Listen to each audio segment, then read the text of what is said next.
নমস্কার বন্ধুরা, আশা করি আপনারা সবাই ভালো আছেন। আপনাদের সঙ্গে আমিও ভালো আছি। আজ চলে এসেছি ডিম আলু দিয়ে ডালনা বানাতে। তার জন্য কিছু মশলা প্রথমে বানিয়ে নিচ্ছি। কড়াই দিলাম একটা শুকনো লঙ্কা, একটু গরম মশলা, পেঁয়াজ, টমেটো আর কাজু দিয়ে প্রথমে লাল করে ভেজে নিচ্ছি। এটা মশলা তৈরি হচ্ছে। ভাজা হয়ে গেছে। এটা যতক্ষণ ঠান্ডা হচ্ছে ততক্ষণ আমি ডিম আর আলুটা ভেজে নিচ্ছি। ডিম আলুটার মধ্যে হলুদ, নুন, লঙ্কার গুঁড়ো মাখিয়ে রেখে দিয়েছিলাম। ডিম আলুটা যতক্ষণ ভাজা হচ্ছে ওদিকে আমি মশলাটাও পিষে নিলাম। সুপ্রভাত বন্ধুরা, আশা করি আপনারা সবাই ভালো আছেন। যারা নতুন ভিডিও দেখছেন, ভিডিওটা যদি নতুন সদস্য হয়ে থাকেন তো প্লিজ একটা লাইক আর সাবস্ক্রাইব করে দেবেন। একটা আপনার কাছে অনুরোধ রইল।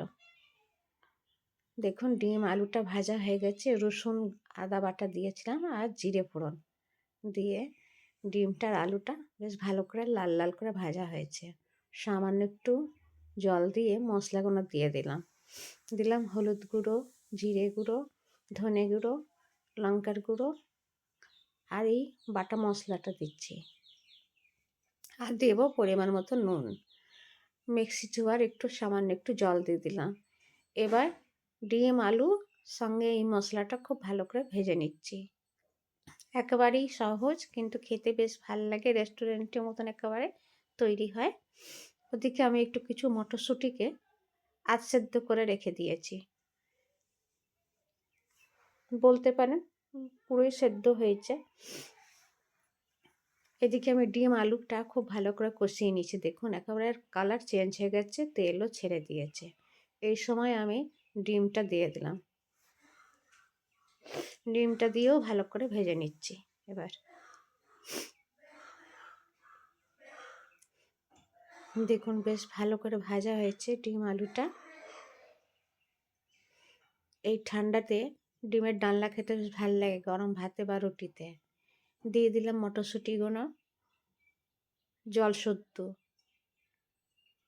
এইটা আমি একটু ঝোল ঝোল বানাবো, যেহেতু ভাতের সঙ্গে খাওয়া হবে সেই জন্যে।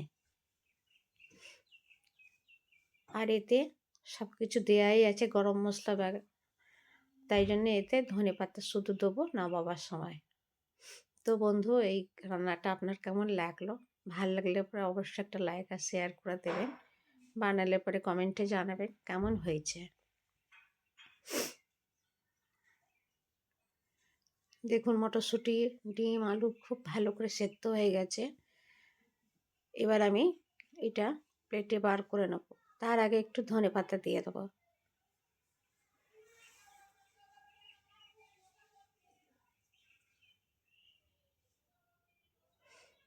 ধনেপাতাটা দিয়ে একটু নাড়িয়ে নিচ্ছি। ধনেপাতাটাও সেদ্ধ হয়ে গেল। এবার আমি বার করে নিচ্ছি খাবার জন্যে।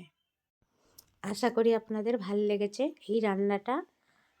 আবারও দেখা হবে রান্নাঘরে আপনাদের সঙ্গে। নমস্কার।